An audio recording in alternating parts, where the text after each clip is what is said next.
ಗುರುವರ್ಯ, ಮಹಾರಾಜ ನಮ್ಮನ್ನು ಕ್ಷಮಿಸಿಬಿಡಿ. ಕ್ಷಮಿಸಬೇಕಾ? ಆದರೆ ಏಕೆ? ಮಹಾರಾಜ, ನಮ್ದೇನು ತಪ್ಪಿಲ್ಲ ಮಹಾರಾಜ. ತಮಗಂತೂ ಗೊತ್ತಿದೆ ಮಹಾರಾಜ. ನೀವು ಹಾ ಗುರುವರ್ಯ, ನಮಗೆ ಗೊತ್ತಿದೆ ನೀವು ನಮ್ಮ ಗುರುವರ್ಯ.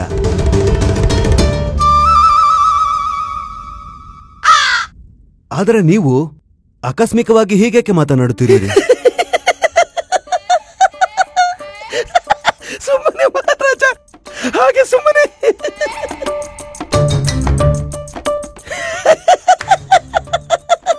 ಮಹಾರಾಜ, ತಾವು ಇದ್ದಕ್ಕಿದ್ದಂತೆ ಸಭೆ ಕರೆದ್ರಿ, ನಾವು ಇದ್ದಕ್ಕಿದ್ದಂತೆ ಈ ತಮಾಷೆ ಮಾಡಿದ್ವಿ ಮಹಾರಾಜ. ಮಹಾರಾಜ, ನಮ್ಮ ದಿವ್ಯಜ್ಞಾನ ಹೇಳುತ್ತೆ, ಯಾವುದೇ ಕಾರ್ಯ ಮಾಡಲು ಮೊದಲು ಅಲ್ಪ ಸ್ವಲ್ಪ ಹಾಸ್ಯ ಮಾಡಿದ್ರೆ ಆ ಕಾರ್ಯ ಸದಾ ಸಫಲತೆಯಿಂದ ಸಂಪನ್ನವಾಗುತ್ತೆ. ಕ್ಷಮಿಸಿ, ಆದ್ರೆ ಇದು ಹಾಸ್ಯ ಮಾಡುವಂತ ಸಮಯವಲ್ಲ. ನಾವು ನಿಮ್ಮನ್ನೇನೋ ಕೇಳಬೇಕು ಗುರುವರ್ಯ. ಅವಶ್ಯ ಮಹಾರಾಜ. ನೀವು ನಮಗೆ ಇದನ್ನು ಹೇಳಿ ಗುರುವರ್ಯ, ಒಬ್ಬ ಮಿತ್ರನ ಮಿತ್ರತ್ವ ಏನಾಗಿರುತ್ತದೆ? ಬಹಳ ಸರಳವಾದ ಪ್ರಶ್ನೆ ಮಹಾರಾಜ. ಇದಕ್ಕೆ ಉತ್ತರ ಒಬ್ಬ ಅಲ್ಪಜ್ಞಾನಿಯೂ ಕೊಡಬಲ್ಲ. ಮಹಾರಾಜ, ನಮ್ಮ ಮಾತಿನ ತಾತ್ಪರ್ಯ ಅಂದ್ರೆ ಮಿತ್ರತ್ವ. ನಮಗೇನಾದ್ರೂ ಬಹಳ ಜನ ಮಿತ್ರರಿದ್ದರೆ ಅದೇ ಮಿತ್ರತ್ವವಾಗುತ್ತೆ. ಈಗ ನಾವು ಮಿತ್ರರನ್ನು ಕೂಡಿ ಬೆರೆತರೆ ಅದೇ ಮಿತ್ರತ್ವವಾಗುತ್ತೆ. ಮಹಾರಾಜ, ಮಿತ್ರತ್ವವನ್ನು ನಮ್ಮ ಎಲ್ಲ ಸಂಬಂಧಗಳಲ್ಲಿ ಸರ್ವೋತ್ತಮ ಸ್ಥಾನ ನೀಡಲಾಗಿದೆ. ಸ್ನೇಹ ಈ ಲೋಕದ ಅತ್ಯಂತ ಸುಂದರ ಸಂಬಂಧ ಮಹಾರಾಜ. ಹಾ, ಮಿತ್ರ ಅವನು ಮಹಾರಾಜ. ನಿಮ್ಮ ಬೆಲೆಯನ್ನು ಅರಿತು ನಿಮ್ಮ ಗುಣವನ್ನು ಪ್ರಶಂಸೆ ಮಾಡುವವನು. ಇಲ್ಲ ಮಹಾರಾಜ, ಒಳ್ಳೆ ಸ್ನೇಹಿತ ಅವನು ನಿಮ್ಮ ತಪ್ಪುಗಳನ್ನು ನಿಮ್ಮ ಮುಂದೆ ಹೇಳುವವನು, ನಿಮ್ಮನ್ನು ಬೈದರೂ ನಿಮ್ಮ ಬಗ್ಗೆ ಒಳ್ಳೆ ಆಲೋಚನೆ ಮಾಡುವವನು, ನಿಮ್ಮನ್ನು ಒಳ್ಳೆ ದಾರಿಯಲ್ಲಿ ನಡೆಯಲು ಹೇಳುವವನು. ಅವನು ನಿಮ್ಮ ಸುಖದಲ್ಲಿ ನಿಮ್ಮ ಜೊತೆ ಇರದಿರಬಹುದು. ನಿಮಗೇನಾದರೂ ವಿಪತ್ತು ಬಂದರೆ ನಿಮ್ಮ ಜೊತೆ ಅದನ್ನು ಎದುರಿಸಲು ಸಜ್ಜಾಗಿ ನಿಂತಿರುತ್ತಾನೆ. ಆದ್ದರಿಂದ ಅವನ ಪ್ರಾಣಕ್ಕೆ ಅಪಾಯವಾದರೂ ಹಿಂಜರಿಯನು. ಯಾಕೆಂದರೆ ಸ್ನೇಹ ಮೇಲು ಕೀಳು, ಬಡವ ಧನಿಕ ಅಂತ ಲಾಭ ನಷ್ಟ ಯೋಚಿಸಿ ಆಗೋದಿಲ್ಲ ಮಹಾರಾಜ.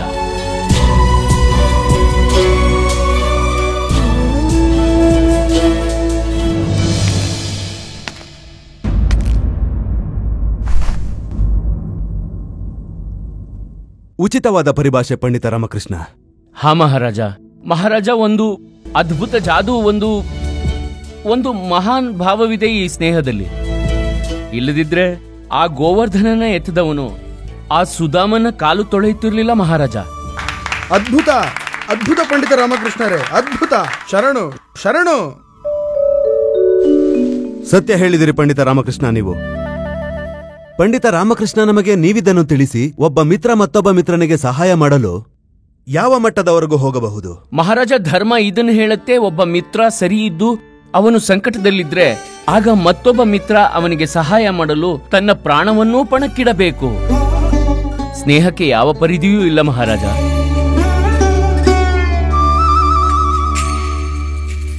ನಮಗೆ ಒಂದು ಸೂಚನೆ ಪ್ರಾಪ್ತಿಯಾಗಿದೆ. ಅದೇ ಕಾರಣಕ್ಕೆ ಈ ಸಭೆಯನ್ನು ಈ ಸಮಯದಲ್ಲಿ ನಾವು ಕರೆದಿದ್ದೇವೆ. ಆ ಸೂಚನೆ ಏನೆಂದರೆ, ನಮ್ಮ ಪರಮ ಮಿತ್ರ ಶ್ರೀಲಂಕಾದ ಮಹಾರಾಜ ಧರ್ಮಪಾಲರು ಯಾವುದೋ ವಿಕಟ ಸಮಸ್ಯೆಯಲ್ಲಿದ್ದಾರೆ. ಅವರೀಗ ಎಲ್ಲಿದ್ದಾರೆ, ಯಾವ ಸ್ಥಿತಿಯಲ್ಲಿದ್ದಾರೆ ಯಾರಿಗೂ ತಿಳಿದಿಲ್ಲ. ಉಚಿತ, ಖಂಡಿತ ಉಚಿತವೇ. ಏನು ಉಚಿತ ಗುರುವರ್ಯ?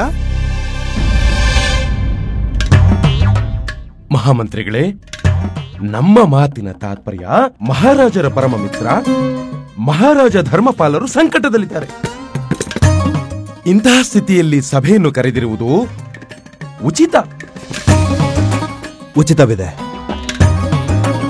ಹಾಗಿದ್ದರೆ ಇದು ನಮ್ಮ ಕರ್ತವ್ಯ, ನಮ್ಮ ಮಿತ್ರನಿಗೆ ಸಹಾಯ ಮಾಡುವುದು.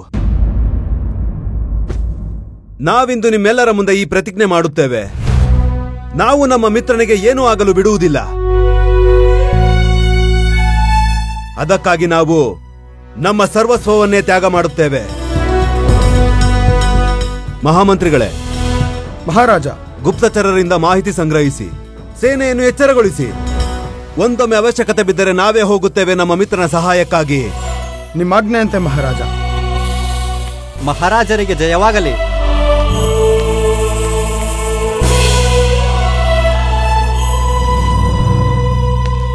ಮಹಾರಾಜ, ಮಹಾರಾಜ, ಶ್ರೀಲಂಕೆಯ ನಿಮ್ಮ ಮಿತ್ರ ಮಹಾರಾಜ ಧರ್ಮಪಾಲರು. ಏನಾಯ್ತು ಅವರಿಗೆ? ಮಹಾರಾಜ, ತಾವು ಇಲ್ಲಿಂದ ಅಲ್ಲಿಗೆ ಹೊರಡುವ ಅವಶ್ಯಕತೆ ಇಲ್ಲ. ಯಾಕಂದ್ರೆ ನಿಮ್ಮ ಮಿತ್ರ ಮಹಾರಾಜ ಧರ್ಮಪಾಲ ತಮ್ಮ ಮಹಾರಾಣಿ ಮುನ್ಮೂನ್ ಅವರ ಜೊತೆಗೆ ನಮ್ಮ ರಾಜದರ್ಬಾರಿಗೆ ಪ್ರವೇಶ ಮಾಡಿದ್ದಾರೆ ಮಹಾರಾಜ. ಏನು?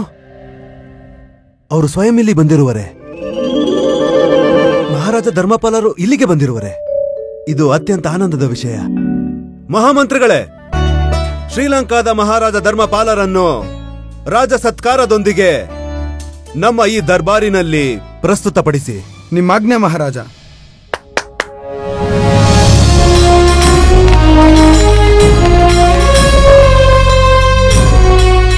ಹೇ ಡಿಕ್ಕ ಡಿಕ್ಕ ಡುನ್ನ, ನಿಲ್ಸಿ ನಿಲ್ಸಿ.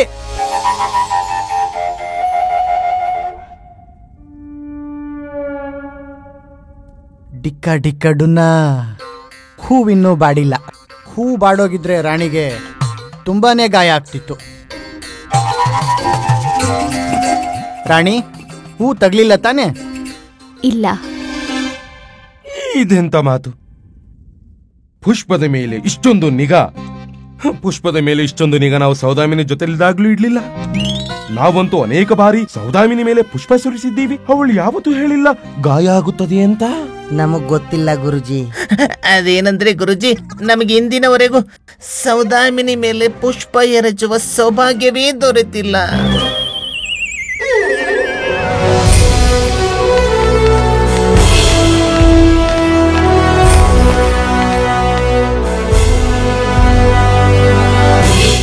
ಒಂದು ಸಂದೇಶವಿಲ್ಲ, ನಮ್ಮೊಂದಿಗೆ ಸಂಪರ್ಕವೂ ಇಲ್ಲ. ನೇರವಾಗಿ ನಮ್ಮನ್ನು ಭೇಟಿ ಮಾಡಲು ಬಂದಿರುವಿರಿ. ಹೇಳಿ ಶ್ರೀಲಂಕಾ ನರೇಶ್, ನಾವೀಗ ನಿಮ್ಮೊಂದಿಗೆ ಹೇಗೆ ವ್ಯವಹರಿಸುವುದು? ಡಿಕ್ಕ ಡಿಕ್ಕ ಡುನ್ನ ತರ ಮಾಡಿ. ಮಹಾರಾಜ ಧರ್ಮಪಾಲರ ತಾತ್ಪರ್ಯ ನಮ್ಮ ಜೊತೆಗೆ ಹೀಗೆ ವರ್ತಿಸಿ, ಒಬ್ಬ ಮಿತ್ರ ಇನ್ನೊಬ್ಬ ಮಿತ್ರನೊಂದಿಗೆ ವರ್ತಿಸುವ ರೀತಿ.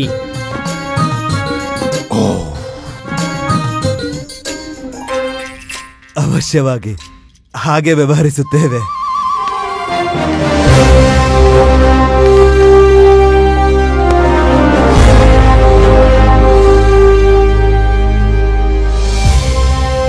ಇವರು ನಮ್ಮ ಪರಮ ಮಿತ್ರ ಶ್ರೀಲಂಕಾ ನರೇಶ್ ಮಹಾರಾಜ ಧರ್ಮಪಾಲರು.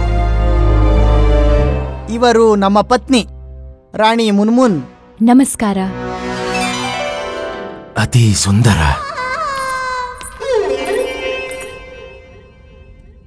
ಮಿತ್ರ ಧರ್ಮಪಾಲರೇ, ನಾವು ನಿಮಗೆ ಪರಿಚಯಿಸುತ್ತೇವೆ. ನಮ್ಮ ದರ್ಬಾರಿನ ರತ್ನ, ನಮ್ಮ ವಿಶೇಷ ಸಲಹೆಗಾರ ಪಂಡಿತ ರಾಮಕೃಷ್ಣರು. ನಮಸ್ಕಾರ ಮಹಾರಾಜ ಧರ್ಮಪಾಲ. ನಮಸ್ಕಾರ ಮಹಾರಾಣಿ ಮುನ್ಮುನ್. ನಮಸ್ಕಾರಗಳು ರಾಮಕೃಷ್ಣ. ಡಿಕ್ಕ ಡಿಕ್ಕ ಡುನ್ನ. ಮಹಾರಾಜರು ಹೇಳುತ್ತಿದ್ದಾರೆ, ಅವರು ಪಂಡಿತ ರಾಮಕೃಷ್ಣರ ಬಗ್ಗೆ ತುಂಬಾ ಕೇಳಿದ್ದಾರೆ. ಧನ್ಯವಾದ ಮಹಾರಾಜ, ಧನ್ಯವಾದ. ಹಾಗೂ ಇವರು ನಮ್ಮ ರಾಜಗುರು ಆಚಾರ್ಯ ತಥಾಚಾರ್ಯರು. ನಮಸ್ಕಾರ ರಾಜಗುರುಗಳೇ.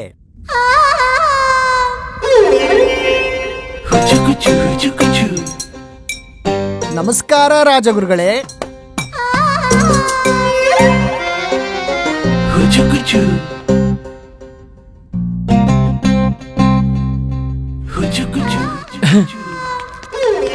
ಗುರುವರ್ಯ ನಮಸ್ಕಾರ ಹೇಳ್ತಿದ್ದಾರೆ. ನಮಸ್ಕಾರ ನಮಸ್ಕಾರ ನಮಸ್ಕಾರ ಮಹಾರಾಜ ಧರ್ಮಪಾಲರೇ. ನಮಸ್ಕಾರ ನಮಸ್ಕಾರ.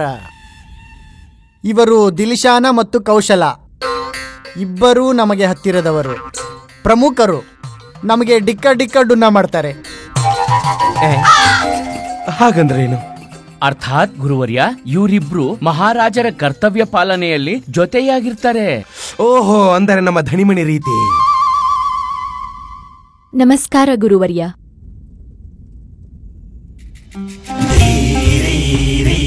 ಸೌಭಾಗ್ಯವತಿ ಭವ. ಅತಿ ಅತಿ ಸುಂದರ. ಇವತ್ತು ಗೊತ್ತಾಯ್ತು. ಏನು ಗೊತ್ತಾಯ್ತು ಗುರುವರ್ಯ?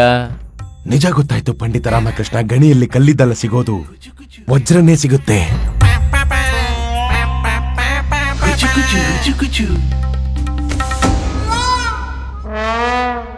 ಡಿಕ್ಕ ಡಿಕ್ಕ ಡುನ್ನ.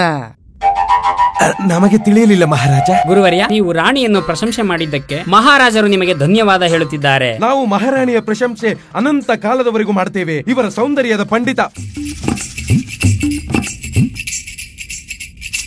ಡಿಕ್ಕ ಡಿಕ್ಕ ಡುನ್ನ. ಮಹಾರಾಜರು ಹೇಳ್ತಿದ್ದಾರೆ ಇವರನ್ನು ಜೊತೆಯಲ್ಲಿ ಕರ್ಕೊಂಬಂದಿದ್ದಾರೆ, ಏಕೆಂದರೆ ಮಹಾರಾಜರಿಗೆ ಚಿಂತೆಯಾಗುತ್ತೆ. ರಾಣಿ ಅದೇ ಲಂಕೆಯದು. ಯಾರಾದ್ರೂ ಓಡಿಸ್ಕೊಂಡು ಹೋಗ್ಬಿಟ್ರೆ? ಲಂಕೆಯನ್ನು? ರಾಣಿಯನ್ನ. ರಾಣಿ ಇಲ್ದೆ ನಾವು ಬದುಕೋದಿಲ್ಲ. ಈಗ ನಾವು ಕೂಡ ಬದುಕೋದಿಲ್ಲ.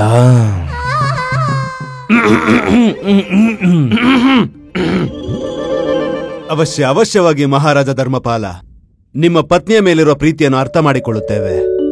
ಮತ್ತೆ ಲಂಕಾದ ವಿಷಯದಲ್ಲಿ ನಿಶ್ಚಿಂತೆಯಿಂದಿರಿ. ನಿಮ್ಮ ಸಹಾಯಕ್ಕೆ ಸದಾ ಉಪಲಬ್ಧರಾಗಿರುತ್ತೇವೆ. ಮಿತ್ರ, ನಮಗೆ ನಿಮ್ಮೊಂದಿಗೆ ಗುಪ್ತವಾಗಿ ಮಾತಾಡಬೇಕು. ಅವಶ್ಯವಾಗಿ ಮಹಾರಾಜ, ಅವಶ್ಯವಾಗಿ ಬನ್ನಿ. ಕೃಷ್ಣದೇವರಾಯರಿಗೆ ರಾಜ ಕೃಷ್ಣದೇವರಾಯರಿಗೆ ರಾಜ ಕೃಷ್ಣದೇವರಾಯರಿಗೆ. ಅತಿ ಸುಂದರ, ಅತ್ಯಂತ ಸುಂದರ. ನಿಂತ್ಕೊಳ್ಳಿ ರಾಣಿ. ಕುರ್ಚಿ ಗಟ್ಟಿ ಇರಬೇಕು, ನಿಮಗೂ ನೋವು ಆಗ್ಬಾರ್ದು ರಾಣಿ.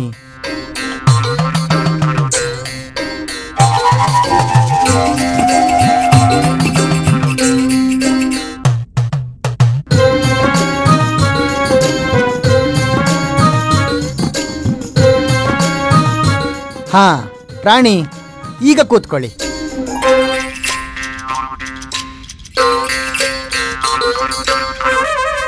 ಮಹಾರಾಣಿ ತಿರುಮಲಾಂಬ, ರಾಣಿ ಮುನ್ಮುನ್ ಅನೇಕ ಕಲೆಗಳಲ್ಲಿ ನಿಪುಣರು. ಹೌದು, ನಮ್ಮ ರಾಣಿ ಯುದ್ಧ ಕಲೆಯಲ್ಲಿ ನಿಪುಣರು,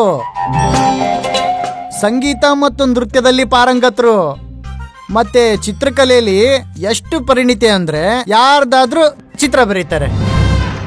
ಗಾಳಿಯದ್ದು? ಗಾಳಿಯ ಚಿತ್ರವಂತೂ ಡಿಕ್ಕ ಡಿಕ್ಕ ಡುನ್ನ. ಗಾಳಿಯ ಚಿತ್ರವನ್ನು ರಾಣಿ ಕಣ್ಣಿಗೆ ಬಟ್ಟೆ ಕಟ್ಟಿಕೊಂಡು ಬಿಡಿಸಬಲ್ಲರು. ವಾಹ್ ವಾಹ್ ವಾಹ್ ವಾಹ್ ವಾಹ್. ಇಷ್ಟೆಲ್ಲಾ ಕಲೆಗಳನ್ನ ಕಲಿತ ಮೇಲೆ ಕಲಿಯಲು ಯಾವ ಕಲೆನೂ ಉಳಿಯದಿದ್ದಾಗ ಮುನ್ಮುನ್ ಅವರು ನಮ್ಮೊಂದಿಗೆ ವಿವಾಹವಾಗಿ ನಮ್ಮ ರಾಣಿಯಾದ್ರು. ತುಂಬಾ ತಪ್ಪು ಮಾಡ್ಬಿಟ್ರು. ಇಲ್ಲಿವರೆಗಿನ ಅತಿ ಪರಿಶ್ರಮ ಹಾಗೂ ಜ್ಞಾನ ಅಭ್ಯಾಸದಿಂದ ಕಲಿತ ಕಲೆನ ಬಿಟ್ಬಿಟ್ರ? ಇಲ್ಲ, ತ್ಯಾಗ ಮಾಡಿದ್ರು ನಮಗಾಗಿ. ಓ, ಅರ್ಥಾತ್ ಈಗ ರಾಣಿ ನಮ್ಮ ಜೀವನ. ಅದಕ್ಕಾಗಿ ಇವರಿಗೆ ನಮ್ಮೊಂದಿಗೆ ಇವರ ಹರಕೆಯನ್ನು ಪೂರ್ಣಗೊಳಿಸಲು ನಮ್ಮ ಮಿತ್ರ ಮಹಾರಾಜ ಕೃಷ್ಣದೇವರಾಯರ ಬಳಿ ಬಂದೆ. ಎಂತ ಹರಕೆ ಮಿತ್ರ? ರಾಣಿಯ ತಂಗಿ ನಡೆಯುವಾಗ ಬಿದ್ದು ಬಿಟ್ಲು. ಈಗ ಅವಳು ಮೂಳೆ ಮೊದಲಿನ ತರ ಇಲ್ಲ. ಪರಿವರ್ತನೆ ಆಗೋಯ್ತೆ? ಇಲ್ಲ, ಮುರಿದೋಯ್ತು. ಅದಕ್ಕಾಗಿ ರಾಣಿ ಅವರ ತಂಗಿಯ ಆರೋಗ್ಯಕ್ಕಾಗಿ ತಿರುಪತಿ ಬಾಲಾಜಿಗೆ ಬರೋ ಹರಕೆ ಹೊತ್ಕೊಂಡ್ರು. ಅದಕ್ಕಾಗಿ ನಾವು ತಿರುಪತಿ ಬಾಲಾಜಿಗೆ ಹೊರಡುತ್ತೇವೆ. ಅದರ ಮಿತ್ರ, ಈ ಹರಕೆಯನ್ನು ಮಹಾರಾಣಿಯವರು ಹೊತ್ತವರಾಗಿದ್ದರೆ ಆಗ ತಿರುಪತಿ ಬಾಲಾಜಿಯ ದರ್ಶನಕ್ಕೆ ಅವರೇ ಹೋಗಬೇಕಲ್ಲ? ಹೋಗೋದಕ್ಕಾಗಲ್ಲ, ಯಾಕಂದ್ರೆ ಮಾರ್ಗ ತುಂಬಾ ಕಲ್ಲು ಮುಳ್ಳಿದೆ. ರಾಣಿಯ ಪಾದ ತುಂಬಾ ಮೃದು. ಗಾಯ ಆಯ್ತು ಅಂದ್ರೆ ಉಳಿಕೆ ಬಿಟ್ರೆ ಇಲ್ಲ ಇಲ್ಲ ಇಲ್ಲ, ಸಾಧ್ಯವೇ ಇಲ್ಲ. ಮಹಾರಾಜ ಧರ್ಮಪಾಲ ಅವರ ರಾಣಿಯನ್ನು ಅವರ ಪ್ರಾಣಕ್ಕಿಂತ ಜಾಸ್ತಿ ಪ್ರೀತಿಸುತ್ತಾರೆ. ಒಮ್ಮೆ ನಡೆದ ವಿಷಯ, ಪಕ್ಕದ ರಾಜ್ಯದ ರಾಜ ರಾಣಿಯ ಜೊತೆ ದುರ್ನಡತೆ ತೋರಿದ. ಆಗ ಮುಂದೇನಾಯ್ತು? ಮಹಾರಾಜ ಆ ರಾಜನ ಮೇಲೆ ಆಕ್ರಮಣ ಮಾಡಿ ಅವರನ್ನು ಪರಾಜಯಗೊಳಿಸಿ ಅವನ ರಾಜ್ಯ ಕಿತ್ತುಕೊಂಡರು. ಗೊತ್ತಿಲ್ಲ ಈಗ ಸ್ವಯಂ ಅವನು ಎಲ್ಲಿ ಅಲಿತಿದ್ದಾನೋ ಏನೋ. ಅಷ್ಟು ದೊಡ್ಡ ದುರ್ನಡತೆ ತೋರಬಾರದಿತ್ತು. ಡಿಕ್ಕ ಡಿಕ್ಕ ಡುನ್ನ.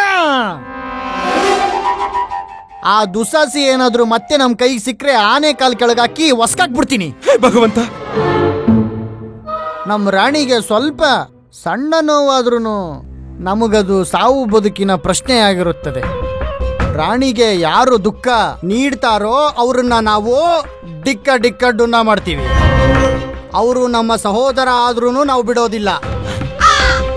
ಅಣ್ಣನನ್ನೇ ಬಿಡಿದವನು ನಮ್ಮನ್ ಬಿಡ್ತಾನೆ. ಅದಕ್ಕಾಗಿ ನಾವು ಸ್ವಯಂ ಪೂಜೆಗೆ ಹೋಗುತ್ತಿದ್ದೇವೆ. ಬೇರೆ ರಾಜ್ಯದ ಮೇಲೆ ಆಕ್ರಮಣ, ಆನೆಯಿಂದ ತುಳಿಸೋದು ತುಂಬಾ ಅದ್ಭುತವಾಗಿದೆ ನಿಮ್ಮ ಪ್ರೇಮ ಮಹಾರಾಜ ಧರ್ಮಪಾಲ. ನಾವು ಕೂಡ ಮರ್ಯಾದಾ ಪುರುಷೋತ್ತಮ ಶ್ರೀರಾಮನ್ ತರ ಏಕಪತ್ನಿ ವ್ರತಸ್ಥ ಆಗ್ಬೇಕು ಅನ್ಕೊಂಡಿದೀವಿ.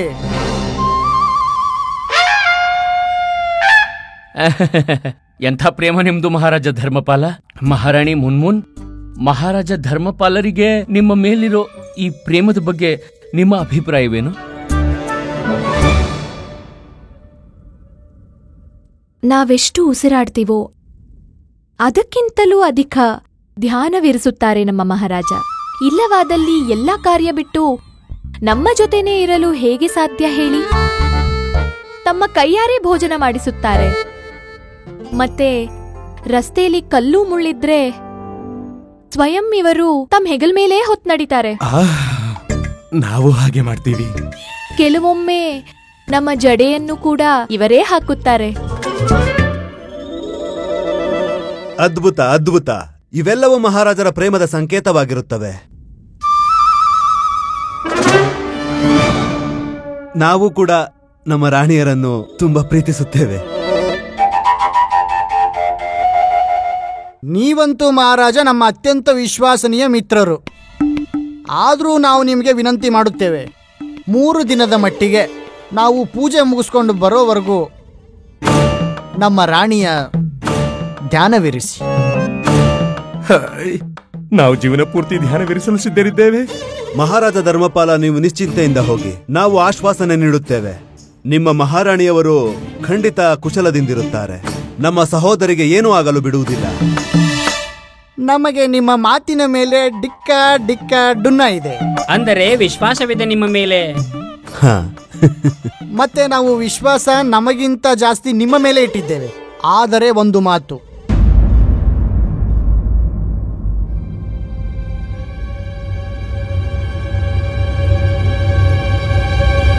ಮಹಾರಾಣಿ ಚಿನ್ನಾದೇವಿ, ನೀವು ಮಹಾರಾಣಿ ಮುನ್ಮುನ್ಗೆ ನಿಮ್ಮ ಮಹಲಿನಲ್ಲಿ ಒಂದು ಹೊಸ ಕೊಠಡಿ ಇದೆಯಲ್ಲ, ಅದನ್ನ ತೋರಿಸಿದ್ರ? ಹೋಗಿ ಶೀಘ್ರವೇ ತೋರಿಸಿ. ರಾಣಿ ಮುನ್ಮುನ್, ಬನ್ನಿ, ನಾವು ನಿಮಗೆ ನಮ್ಮ ಅರಮನೆಯನ್ನು ತೋರಿಸುತ್ತೇವೆ.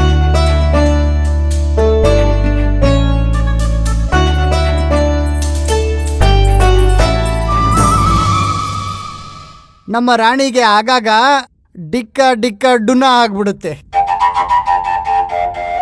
ಅಂದ್ರೆ ಸಂಖ್ಯೆ ಎಣಿಸ್ತಾ ಇರ್ತಾರ ಡಿಕ್ಕ ಪುನ್ನ. ರಾಣಿ ಕೆಲವೊಮ್ಮೆ ಹೇಗೇಗೋ ಆಡ್ತಾರೆ. ಅವರ ವ್ಯಕ್ತಿತ್ವವೇ ಪರಿವರ್ತನೆ ಆಗ್ತಿರುತ್ತೆ. ಅವರು ಆ ಸಮಯದಲ್ಲಿ ಯಾವ ರೂಪ ಧಾರಣೆ ಮಾಡುತ್ತಾರೋ ಯಾರಿಗೂ ಗೊತ್ತಿರೋದಿಲ್ಲ. ಹಾ, ಇದಕ್ಕೆ ವ್ಯಕ್ತಿತ್ವ ಪರಿವರ್ತನಾ ವಿಕಾರ ಅಂತಾರೆ. ಇದೊಂದು ಮಾನಸಿಕ ಸಮಸ್ಯೆ, ಆದ್ರೆ ಇದಕ್ಕೆ ಉಪಚಾರವಿದೆ. ಪಂಡಿತ ರಾಮಕೃಷ್ಣ, ಏನ್ ಹೇಳಕ್ ಬಯಸ್ತಿದ್ದೀರ ನೀವು? ರಾಣಿ ಹುಚ್ಚಿ ರಾಣಿಯ ಮಾನಸಿಕ ಸಮತೋಲನ ಬಿಗಡಾಯಿಸಿದ್ಯಾ? ರಾಣಿಯ ಮಾನಸಿಕ ಸಂತುಲನ ಸರಿಯಾಗಿದೆ. ರಾಣಿಯ ಮಾನಸಿಕ ಸಂತುಲನ ಖಂಡಿತವಾಗ್ಲೂ ಚೆನ್ನಾಗಿದೆ. ಆದರೆ ಪಂಡಿತ ರಾಮಕೃಷ್ಣರು ಸರಿಯಾಗಿ ಹೇಳ್ತಿದ್ದಾರೆ. ಹಾಗಾಗುತ್ತೆ ಆಗಾಗ. ಈಗ ಅವ್ರು ಚೆನ್ನಾಗೇ ಇದ್ದಾರೆ. ಕಳೆದ ಕೆಲ ದಿನಗಳಿಂದ ಅವ್ರಿಗೇನೂ ಆಗಿಲ್ಲ. ಆದ್ರೆ ಎಚ್ಚರ ತಪ್ಪಿದ್ರೆ ತಪ್ಪಿದಲ್ಲ ತೊಂದ್ರೆ. ಡಿಕ್ಕ ಡುನ್ನ. ಮಹಾರಾಜ ಧರ್ಮಪಾಲ,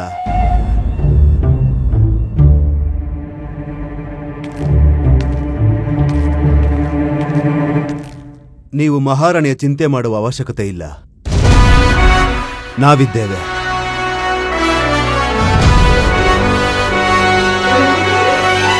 ನಮ್ಮ ಮಿತ್ರ ನಮ್ಮ ಜೊತೆಗಿದ್ದಾಗ ನಾವು ನಿಶ್ಚಿಂತೆಯಿಂದ ಪ್ರಸ್ಥಾನ ಮಾಡುತ್ತೇವೆ.